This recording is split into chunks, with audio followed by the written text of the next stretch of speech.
Welcome to ஜஸ்ரீதா kitchen. இன்றைக்கி பச்சை பயிர் வச்சு சைவ ஈரல் எப்படி செய்யலான்னு பார்க்கலாம்.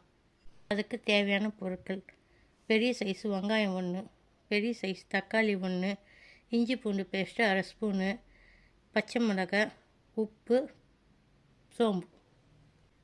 இதோட 8 மணி நேரம் ஊற வச்ச பச்சை பயிர். இப்போ அரைக்க வேண்டியதெல்லாம் அரைச்சின்னு வந்துடலாம்.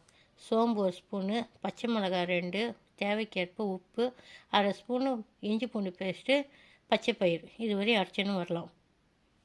இப்போ அரைச்சின்னு வந்துட்டோம். தட்டில் போட்டு ஃப்ளாட்டாக தட்டி ஆவரியில் 10 நிமிஷம் வேக வச்சு எடுத்துக்கலாம்.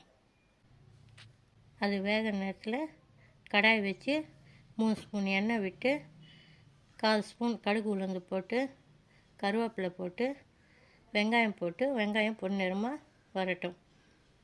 வெங்காயம் பொன்னிறமாக வந்தது பிறகு இஞ்சி பூண்டு பேஸ்ட்டு 1/2 ஸ்பூனு போட்டு பச்சை வாசனை போகிற வரையும் வதங்கலாம். வெட்டி வச்ச தக்காளி அதில் போட்டுக்கலாம். போட்டுக்கின்னு தக்காளி நல்லா வதங்கி வரட்டும். 1 ஸ்பூன் கரம் மசாலா போட்டு 2 ஸ்பூன் குழம்பு மிளகாத்தூள் போட்டு நல்லா பச்சை வாசனை போகிற வரையும் வதக்கலாம்.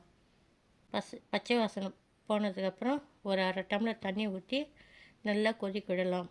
இப்போ ஆவரியில் வச்சது வெந்துடுச்சு. சின்ன சின்ன பீஸாக கட் பண்ணிக்கலாம். அதை இப்போ தோசை கரண்டி வச்சு எடுத்தால் அதுவாக கேண்டி வந்துடும். இப்போ கட் பண்ணி எடுத்து வச்சுருக்கிற பீசஸ்ஸை அந்த மசாலாவோட போட்டு நல்லா மசாலாவோட மிக்ஸ் பண்ணிக்கலாம்.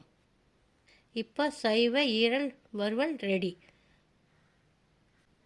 பச்சை பயிர் சாப்பிடாத குழந்தைங்களுக்கு இது கொடுத்தா ஹெல்த்தியாக இருக்கும். டேஸ்டியாக சாப்பிடுவாங்க.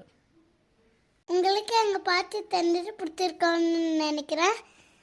சப்ஸ்கிரைப் பண்ணிட்டு பெல் பட்டனை ப்ரெஸ் பண்ணுங்கள்.